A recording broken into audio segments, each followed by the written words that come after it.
என்ன சொல்லுது? இறைவனும் நாமும் ஒன்றுன்னு சொல்லுது. இரண்டற்ற நிலையே அப்படின்னு சொல்லுது. அதாவது சித்தாந்தம் என்பது இறைவன் வேறு நாம் வேறு துவைத நிலையை சொல்லுது. வேதாந்தம் அத்வைத நிலையை சொல்லுது. ஆனால் பெருமான் முதலில் துவைதமாக இருந்து அப்புறம்தான் அத்வைதமாக ஆகணும் அப்படின்றத சொல்லியிருக்காங்க. அப்போ அந்த வேதாந்தம் அது கூட அது சொன்ன கருத்து அதாவது இறைவன் ஒருவனே அப்படின்னு சொல்கிற கருத்து உண்மை.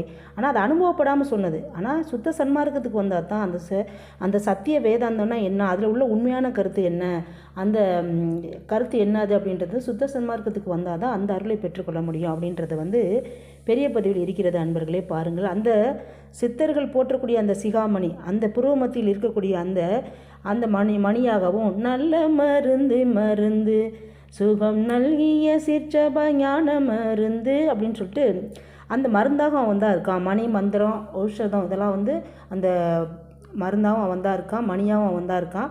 அதை பெரிய பதிவில் பாருங்கள் அன்பர்களே. நன்றி, வணக்கம். ராமலிங்க அபயம்.